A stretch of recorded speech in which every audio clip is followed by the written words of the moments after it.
Episode की शुरू वैसे होती है जहाँ पे खत्म हुआ था। फिर मिस्टर बेन टीचर से कहते हैं कि टीचर, क्या तुम उससे इतना प्यार करती हो कि तुम उसके लिए ये सब कुछ छोड़ने के लिए तैयार हो? हाँ, थोड़ा तो समझो टीचर, क्यों अभी इतना मैच्योर नहीं है। वो अभी छोटा है, उसे खुद नहीं पता उसको अपनी लाइफ में क्या चाहिए। तुम उस पर इतना भरोसा कैसे कर सकती हो और तुम उसके लिए सब कुछ कैसे छोड़ सकती हो?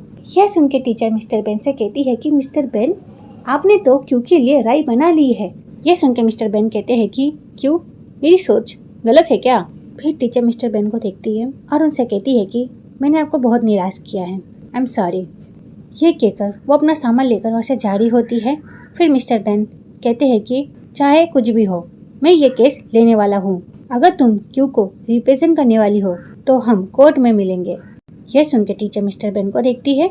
उसके बाद वो मिस्टर बेन से कहती है कि ठीक है, तो फिर हम कोर्ट में ही मिलेंगे। ये कहकर टीचर वहाँ से चली जाती है और बेन सर का मुंह तो उतर जाता है। फिर टीचर वहाँ से जा ही रही होती है, इसी बीच वहाँ पर डाला जाती है और टीचर से कहती है कि हे टीचर रुको, मैं हेल्प कर देती हूँ। उसके बाद ओम और किड भी आ जाते हैं और कहते हैं कि हाँ हाँ हम भी हेल्प कर देते हैं, इतना तो हम कर ही सकते हैं। फिर डाला टीचर से कहती है कि क्या आप सच में यहाँ से जा रही है? फिर टीचर डाला का हाथ पकड़ती है और उससे कहती है कि I am very very sorry, अब तुम्हें सब कुछ संभालना होगा। फिर डाला इमोशनल होते हुए कहती है कि पर मैं आपके बिना कैसे संभालूंगी ये सब? फिर टीचर डाला से कहती है तुम देखना, तुम सब कुछ संभाल लोगी, तुम बहुत काबिल हो, बस तुम्हें और केयरफुल होना होगा। छोटी छोटी चीज़ों को अनदेखा मत करना तुम, ठीक है? और मुझे यकीन है कि तुम एक दिन एक बहुत बड़ी लॉयर बनोगी। यह सुन के डाला रोने लग जाती है। फिर टीचर ओम और किड से कहती है कि तुम दोनों जब लॉयर बनो तब तुम दोनों ये मत भूलना कि तुम दोनों लॉयर किस लिए बने हो। फिर वो दोनों कहते हैं कि यस टीचर मैम, हम नहीं भूलेंगे। फिर टीचर डाला को गले लगा लेती है। उसके बाद डाला इमोशनल होते हुए कहती है कि अब चलिए, मैं आपको बाहर तक छोड़ देती हूँ। और ये सारी चीज़ें देखकर ना सब लोग काफ़ी इमोशनल हो रहे होते हैं और इसी बीच वहाँ पर मिस्टर बेन भी आ जाते हैं और वो ये सारी चीज़ें देख भी लेते हैं। पर अब वो कुछ कर भी नहीं सकते क्योंकि उन्हें पता है टीचर ने डिसीजन ले लिया है। फिर टीचर वहाँ से चली जाती है और बेन सर वहाँ से जा रहे होते हैं। फिर नमूना मिस्टर बेन को पकड़ता है और उनसे कहता है कि मिस्टर बेन, आप ऐसा क्यों कर रहे हैं? प्लीज़ आप ऐसा मत कीजिए। फिर मिस्टर बेन अपना फ़ोन निकालते हैं और वो साक्ष सर को फ़ोन देते हुए कहते हैं कि तुम इसे देखो और बताओ कि तुम आगे क्या करना चाहते हो। ये कहकर वो वहाँ से चले जाते हैं। फिर कैमिला साक्ष सर के हाथ से वो फ़ोन ले लेती है और उस चीज़ को देखने लग जाती है। फिर ये सीन यहीं पे कट होता है। फिर हम क्यू और उसके दोस्तों को और उसके लॉयर को क्राइम सीन के पास देखते हैं। फिर क्यू और उसके दोस्त ना वहाँ पर कुछ सबूत ढूंढने की कोशिश कर रहे होते हैं, बट उन्हें वहाँ पर कुछ मिल नहीं रहा होता है। इसी बीच उनका लॉयर कहता है कि तुमने जो मुझसे कहा कि मिस्टर रेबक ने तुमसे कहा है कि उन्होंने खुद तुम्हारी मॉम को मारा है, क्या वो पागल हो गए हैं जो वो तुमसे ये बात कहेंगे? ये सुन के क्यों कहता है कि उन्होंने ये बात खुद मुझसे कही है, ठीक है? उन्होंने एडमिट किया है कि उन्होंने मेरी मॉम को मारा है और मेरी डैड को फंसाया है। फिर क्यों अपने लॉयर को वही वीडियो दिखाने लग जाता है जो क्यू ने बनाई होती है। फिर क्यू अपने लॉयर से कहता है कि देखिए, वो फिटनेस झूठ बोल रहा है। फिर उसने रेबेक से पैसे लिए, झूठी गवाही दी जाके मेरे डैड को फंसाया जा सके। फिर वो कहता है कि क्या नकली गवाह? कम ऑन यार। उसका ऐसा रिएक्शन देखकर टिन कहता है कि हेलो सर, क्या आपको मेरे दोस्त की बातों पर भरोसा नहीं है? फिर पॉन भी कहता है हाँ, आप उसके लॉयर हो, आपको अपनी क्लाइंट पे भरोसा करना चाहिए। फिर वो लॉयर कहता है कि हाँ हाँ, यकीन है मुझे कि ये सच कह रहा है, पर तुम ये भी तो देखो, हम कई घंटों से इस क्राइम सीन को चेक कर रहे हैं, कुछ मिला हमें? हाँ। फिर पॉन कहता है कि अगर आपको इस केस में पहले से इंटरेस्ट नहीं था तो आप हमें पहले कह देते ना, क्यों आप बेकार में हमारा टाइम वेस्ट कर रहे हैं? क्या सुनकर लॉयर कहता है कि अगर मेरे पास कोई केस होता ना तो मैं केस हाथ में भी नहीं लेता और मुझे इतनी परेशानी भी नहीं होती, और तो और ये केस अगर मैं हारा तो मेरा रिकॉर्ड भी खराब होगा, समझिए? फिर मैंने सोचा कि बेकार में बैठे रहने से अच्छा ये है कि मैं ये केस ले लेता हूँ जिससे मुझे कोर्ट से पैसे मिल जाए। ये सुन के पॉन को गुस्सा आ जाता है और पॉन कहता है कि ये आप क्या कह रहे हैं? हाँ। फिर टिन पॉन को संभालने लग जाता है और इसी बीच वहाँ पर टीचर आ जाती है। फिर टीचर कहती है कि अगर आपको इनका लॉयर नहीं बनना तो आप मत बनिए। टीचर को ऑफर देखकर क्योंकि दोस्त काफी खुश हो जाते हैं और टिन तो कुछ ज्यादा है। फिर टिन पॉन से कहता है कि वो देख भाई, टीचर आ गई। फिर टीचर उस लॉयर को सुनाने लग जाती है और उनसे कहती है कि जो लॉयर अपना फायदा देखता हो और अपने क्लाइंट का जरा सा भी परवाह किए बिना उससे ट्रैवल एक्सपेंस कमा कर देने वाले बैंक के रूप में देखता हो, उसको खुद को कभी भी लॉयर नहीं कहना चाहिए। थोड़ी सी शर्म तो कर लो खुद को लॉयर बोलने से पहले। फिर टीचर उनसे कहती है कि ऐसे आप कोर्ट जा सकते हो क्योंकि डैड का केस मैं लड़ने वाली हूँ। ये सुनकर सब लोग शॉक हो जाते हैं और काफ़ी खुश भी हो जाते हैं। फिर क्यू टीचर को देखता है और उससे कहता है कि क्या सच में? तो टीचर कहती है कि हाँ। फिर टिन कहता है कि सच बोल रही हो तुम, सच में क्यू के डैड का केस लड़ोगी? तो टीचर हाँ कहती है। ये सुन के क्योंकि दोनों दोस्त काफ़ी खुश हो जाते हैं और दोनों एक दूसरे के गले लग जाते हैं। फिर पॉन उस लॉयर से कहता है कि अरे भाई साहब, आप अभी यहाँ पर क्यों खड़े हो? आप कोर्ट जाइए और वहाँ पर जाकर मच्छर मारिए। फिर टिन कहता है कि मैं तो कहता हूँ कि आप जाकर संन्यास ले लो, क्योंकि ये सब तो आपसे होने से रहा। फिर वो लॉयर कहता है कि हाँ हाँ जाता हूँ, ताने मारने की कोई ज़रूरत नहीं है। फिर वो लॉयर कहता है कि ऊपर से अगर फरिश्ता भी आया ना तो भी ये केस नहीं जीत सकते, समझे? फिर वो लॉयर से जा रहा होता है और पॉन पीछे से कहता है कि बाय बाय, आइंदा अपना मुंह मत दिखाना। फिर टीचर क्यू एक दूसरे को स्माइल करते हुए देखते हैं। फिर ये सीन यहीं पे कट होता है। फिर हम उन लोगों को साथ में जाते हुए देखते हैं। फिर क्यू टीचर से कहता है कि क्या तुमने रॉ से हर वे छोड़ दिया है? तो टीचर कहती है कि हाँ। फिर टीचर कहती है कि मैं किसी बेगुनाह को सज़ा नहीं दिला सकती, ये जानते हुए कि वो बेगुनाह है। फिर क्यू टीचर से कहता है कि क्या तुम्हें ज़रा सा भी अफसोस नहीं है? तो टीचर कहती है कि मैंने अपना मन बना लिया है। उसके बाद दोनों एक दूसरे को देखने लग जाते हैं। फिर टीचर कहती है कि चलो छोड़ो भी, चलो हम यहाँ पर ढूंढते हैं, शायद हमें कुछ मिल जाए। फिर क्यू कहता है कि ठीक है। और इसी बीच वहाँ पर टीचर की नज़र जैक पर पड़ती है जो कुछ ढूंढ रहा होता है। फिर क्यू कहता है कि मुझे लगता है वो सफाई वाला है। तो टीचर क्यू से कहती है कि उसके कपड़ों को देखकर तो नहीं लगता। फिर टीचर उसके पास जाती है और कहती है कि एक्सक्यूज़ मी। फिर जैक टीचर को देखता है और वो अपना मुंह फेर लेता है। फिर टीचर उससे पूछती है कि सुनिए, क्या मैं आपसे कुछ पूछ सकती हूँ? ये कहते हुए टीचर उसके पास जाती है और ठीक से उसको देखती है तो उसे समझ आ जाता है कि ये कोई और नहीं जैक है। फिर टीचर कहती है कि जैक? फिर क्यों कहता है तुम यहाँ पर क्या कर रहे हो? हाँ? पर जैक उनकी बातों का कोई जवाब नहीं देता, वो ऐसे जा रहा होता है। पर उसके सामने पॉन आ जाता है और उसे कहता है कि ओए, इतनी भी क्या जल्दी है? फिर जैक पॉन को धक्का मार के वहाँ से जाने की कोशिश कर रहा होता है, पर टिन उसे रोक लेता है और उसके बाद वो टिन को मार कर वहाँ से भागने लग जाता है। उसके बाद पॉन उठता है और वो जैक के पीछे भागने लग जाता है और बाकी सब भी। और इसी बीच जैक की टक्कर एक कार से हो जाती है। फिर वो कार वाला विंडो खोलकर देखने लग जाता है कि जैक जिंदा है क्या नहीं। जब वो देखता है जैक अभी भी जिंदा है, फिर वो कार वाला फिर से जैक को टक्कर मार देता है। उसके बाद वहाँ से चला जाता है। उस कार के वहाँ से जाने के बाद सब लोग जैक के पास जाते हैं और उसे कहते हैं कि जैक जैक, क्या तुम ठीक हो? फिर पॉन कहता है कि आखिर वो कौन था, उसने इसको मारने की कोशिश की है। फिर क्यों कहता है कि वो रेवक के आदमी थे, उसी ने इस पर हमला करवाया है। फिर टीशा कहती है कि मैं पुलिस को बुलाती हूँ। फिर उसके दोस्त कहते हैं कि जल्दी जल्दी 911 में कॉल करो। फिर टीशा कहती है कि और मैं पुलिस को कॉल करती हूँ। ये कहकर टीशा फ़ोन लगाने लग जाती है। फिर क्यू जैक से कहता है कि जैक, क्या तुम मुझे सुन सकते हो? फिर जैक कहता है कि रेवक ने अपनी वाइफ को मारा है, मेरे पास एविडेंस है। ये सुनकर क्यू कहता है कि कौन सा एविडेंस? जैक बोलो मुझे, प्लीज़ मुझे बोलो, कहाँ छुपा कर रखा है? फिर जैक इशारों से बोलने लग जाता है और इसी बीच वो बेहोश हो जाता है। फिर सब लोग जैक को देखने लग जाते हैं। फिर ऐसे नहीं पे कट होता है। फिर हम टीचर और क्यू को हॉस्पिटल में देखते हैं। क्यू और टीचर काफ़ी ज़्यादा टेंशन में होते हैं क्योंकि जैक की कंडीशन काफ़ी ज़्यादा ख़राब होती है, वो आईसीयू में होता है। फिर टीचर कहती है कि जैक को बचना ही होगा। फिर क्यू कहता है कि हाँ, क्योंकि जैक की वो विटनेस है जिसने मेरे डैड के खिलाफ गवाही दी थी, उसी के गवाही की वजह से मेरे डैड को अरेस्ट किया था। अगर जैक अपना स्टेटमेंट कोर्ट में बदल लेगा तो पूरी बाजी बदल जाएगी, पर अगर वो मर गया तो हम डैड को नहीं बचा पाएंगे। फिर टीचर क्यू से कहती है कि इतना मत सोचो क्यों, हो सकता है कि जैक बच जाए। फिर वहाँ पर नर्स आती है और उनसे कहती है कि क्या आप पेशेंट के रिलेटिव हैं?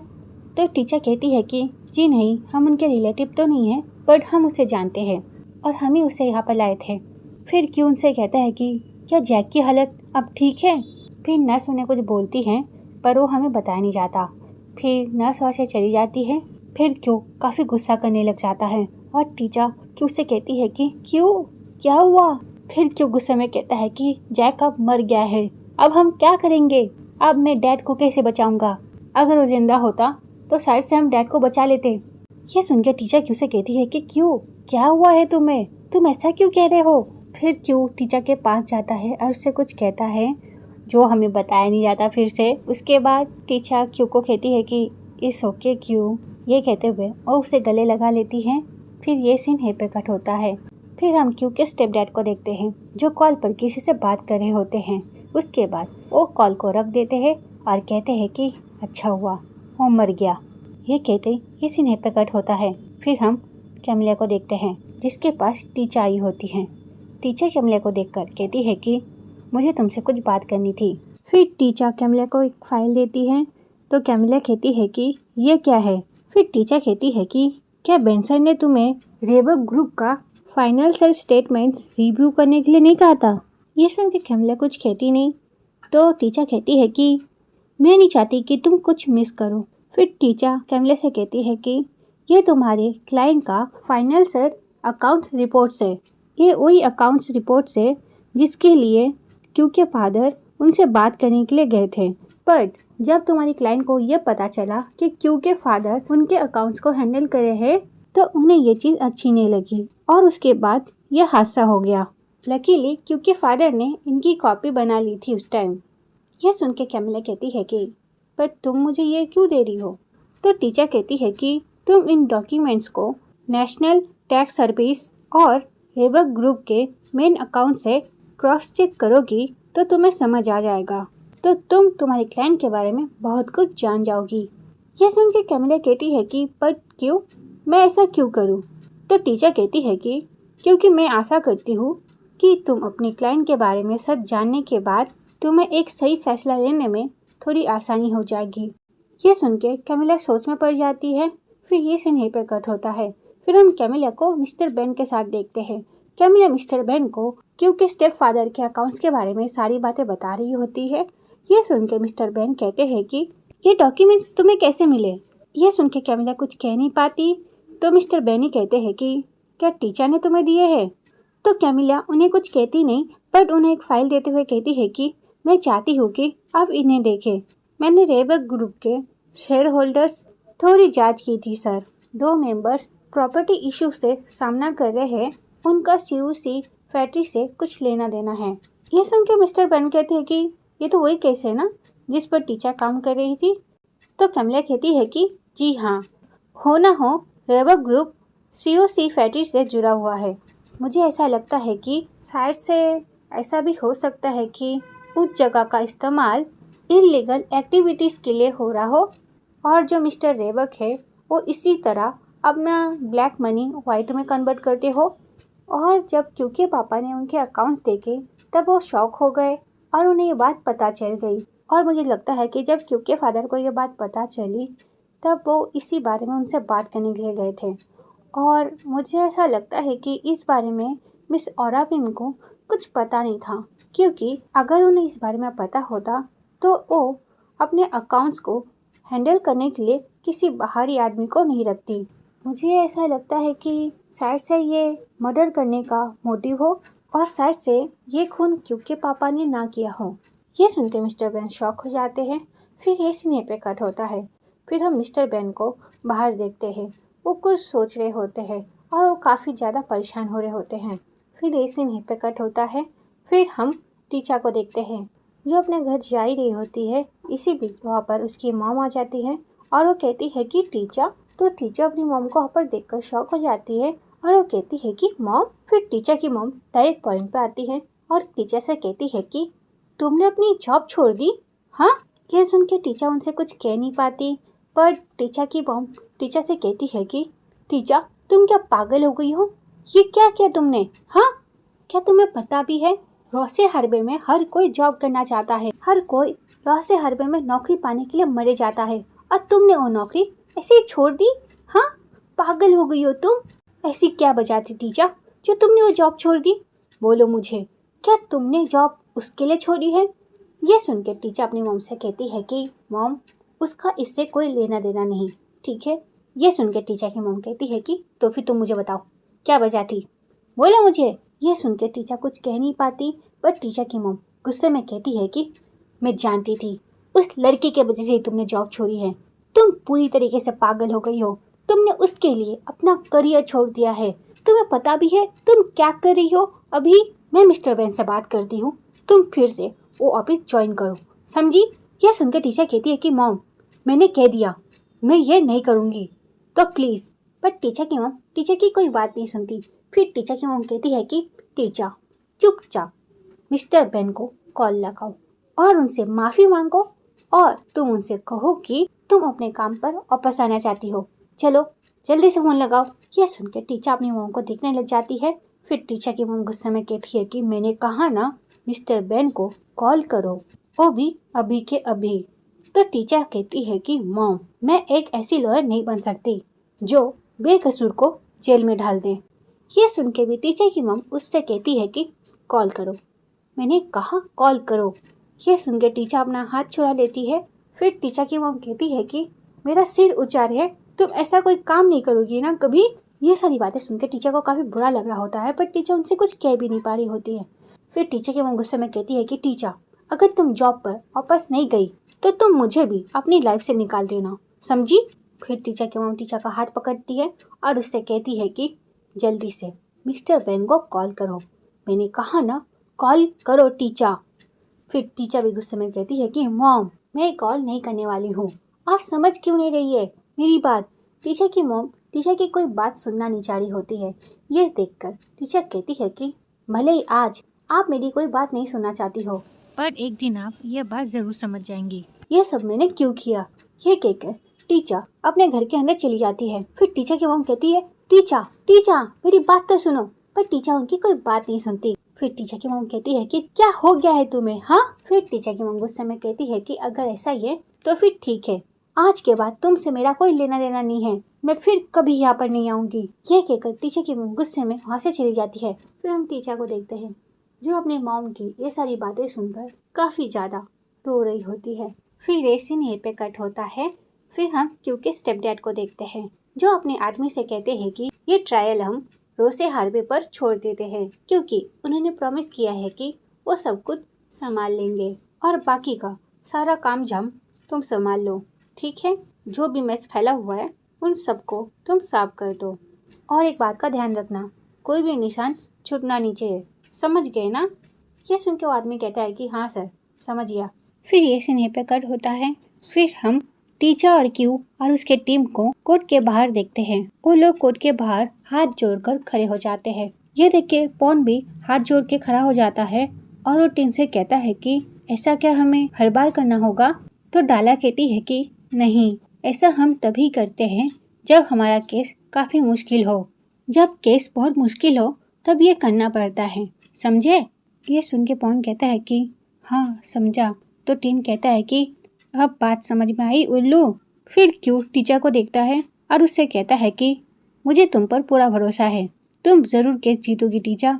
ये कहते ये सीने पे कट होता है। फिर हम सबको कोर्ट रूम में देखते हैं जहाँ पर क्यू के स्टेप डैड से सवाल पूछे जा रहे थे। तो क्यू के स्टेप डैड जो है अपना सारा ब्लेम क्यू के डैड पर डाल रहे होते हैं और उनके खिलाफ भी बात कर रहे होते हैं। उसका टीचर आती है मिस्टर रेबक से सवाल पूछने के लिए। फिर टीचर मिस्टर रेबक मतलब क्यू के स्टेप डैड उनसे कहती है कि मिस्टर रेबक, घटने वाले दिन आप क्या कर रहे थे? यह सुन के मिस्टर रेबक कहते हैं कि मैं अपने बिजनेस मीटिंग के लिए गया था और वहीं पे एक ऑफिस की पार्टी चल रही थी, वहीं पे एंजॉय करते करते सुबह कब हो गई पता ही नहीं चला। यह सुन के टीचर उनसे कहती है कि क्या आप जानते थे मिस ओरापिन का क्यू के डैड के साथ एक अपॉइंटमेंट था? यह सुन के वो कहता है कि नहीं, मुझे इस बारे में नहीं पता था। यह सुन के टीचर कहती है कि क्या सच में आपको बिल्कुल भी पता नहीं था? यह सुन के मिस्टर रेबक कहते हैं कि मुझे कैसे पता होगा, मैं पहली बार वहाँ पर तब गया था जब मुझे पता चला पिंक को किसी ने लुभा कर मार डाला। यह सुन के टीचर उनसे कहती है कि आपको लुभा कर मार डालना बोलने की कोई जरूरत नहीं थी। फिर एक सीन यहाँ पे कट होता है। फिर नेक्स्ट सीन में हम देखते हैं कि मिस्टर बेन क्यू से सवाल पूछ रहे होते हैं। मिस्टर बेन क्यू से कहते हैं कि ये बताओ कि उस आरोपी के साथ तुम्हारा रिश्ता क्या है। तो क्यू मिस्टर बेन को कहता है कि मैं इनका एक लौता बेटा हूँ। यह सुनकर मिस्टर बेन कहते हैं कि ओह आई सी। ऐसे एक बात बताइए, आरोपी का आमतौर पे नेचर कैसा है। यह सुन के क्यू कहता है कि वो काफी अच्छे हैं, वो हर किसी की हेल्प करते हैं और तो और वो हंसमुख भी है और फ्रेंडली भी है और उन्हें सिंपल चीजें ज्यादा पसंद है। यह सवाल सुन के पॉन कहता है कि क्या फालतू सवाल है ये, नेचर का इस केस से क्या लेना देना है। तो टिन भी कहता है कि हाँ तू सही कह रहा है, नेचर का इससे क्या लेना देना। इन दोनों की बातें सुनकर डाला उनसे कहती है कि सभी लॉयर्स कुछ जानने के लिए इधर उधर की बातें करते हैं। यह वह की बातें कर कर वो विटनेस से वो बुलवाते हैं जो वो सुनना चाहते हैं। ये सभी सवाल सुनने में बकवास लग सकते हैं, पर इसमें एक सीक्रेट वेपन छुपा रहता है। यह सुन के सब लोग शॉक हो जाते हैं और कहते हैं कि क्या ऐसा होता है। फिर मिस्टर बेन क्यू से पूछते हैं कि क्या तुम्हारे डैड तुम्हारी मॉम के बारे में बात करते थे। तो क्यू कहता है कि जी हाँ वो करते थे। फिर मिस्टर बेन क्यू से कहते हैं कि जब वो तुम्हारी मॉम के बारे में बात करते थे तब वो किस तरह से करते थे, गुस्से में या फिर अच्छे से, क्या तुम हमें इस बारे में बता सकते हो। तो क्यू कहता है कि डैड जब मॉम के बारे में बात करते थे तब बस वो एक ही बात करते थे कि मॉम ने हमें इसलिए छोड़ा क्योंकि उन्हें अमीर बनना था, इसलिए वो हमें छोड़कर चली गई, वो बस यही कहते थे। फिर मिस्टर बेन क्यू से कहते हैं कि क्या ये पॉसिबल है कि तुम्हारी मॉम ने तुम्हारे डैड को इसलिए छोड़ा क्योंकि वो गरीब थे। यह सुन के क्यू कुछ कह नहीं पाता। तो टीचर कहती है कि ऑब्जेक्शन माय लॉर्ड, ये विटनेस से अपने मन मुताबिक जवाब पाने के लिए उनसे ऐसे घुमा फिरा कर सवाल पूछ रहे हैं। फिर मिस्टर बेन कहते हैं कि माय लॉर्ड, मुझे बस यही जानना है कि उनका बेटा अपने डैड और मॉम के बारे में क्या फील करता था। फिर मिस्टर बेन क्यू से सवाल पूछते हैं कि आप बता सकते हैं कि आपके डैड आपकी मॉम से नफरत करते थे या फिर नहीं। फिर क्यू कहता है कि डैड बस गुस्से में थे। यह सुन के मिस्टर बेन कहते हैं कि क्या तुम्हारे डैड को तुम्हारी मॉम से नफरत थी। यह सुन के क्यू कहता है कि वो मुझे पता नहीं, पर अगर आपकी पत्नी आपको छोड़कर चली जाए तो आपको गुस्सा नहीं आएगा। उसके बाद क्यू मिस्टर बेन को देखते हुए कहता है कि माफ करना पर क्या आपको कभी किसी ने छोड़ा है। यह सुन के मिस्टर बेन कुछ कह नहीं पाते और उन्हें गुस्सा आ जाता है। फिर मिस्टर बेन कुछ पेपर जज को दिखाते हैं। उसके बाद वो क्यू को भी कुछ पेपर्स दिखाते हैं और उससे कहते हैं कि क्या तुमने वो पेन देखी थी जिसको मर्डर करने के लिए यूज़ किया गया था। ये कहते हुए वो क्यू के सामने एक फ़ोटो रख देते हैं और उससे कहते हैं कि क्या तुमने ये पेन देखी है। तो क्यू मिस्टर बेन से कहता है कि जी मैं इस पेन को पहचानता हूँ, ये पेन मैंने अपने डैड के लिए खरीदी थी। फिर मिस्टर बेन क्यू से कहते हैं कि जब तुम्हारे डैड बाहर जाते थे या फिर कोई काम करते थे तो क्या वो हमेशा इस पेन को अपने साथ रखते थे। तो क्यू कहता है कि जी नहीं, अगर कुछ इम्पोर्टेंट हो तभी वो इस पेन को यूज़ करते थे, जैसे कि कोई बड़ा चेक साइन करना, नहीं तो कोई बड़ा डील साइन करना हो तो, नहीं तो वो बाकी चीज़ों के लिए एक नॉर्मल पेन यूज़ करते थे। फिर मिस्टर बेन क्यू से कहते हैं कि क्या तुम मुझे ये बता सकते हो कि तुम्हारे डैड ने ये पेन बाकी पेनों के साथ रखा था क्या नहीं। तो ये वीडियो यहीं पे ख़त्म होती है। नेक्स्ट पार्ट के लिए कमेंट करना। Okay bye bye.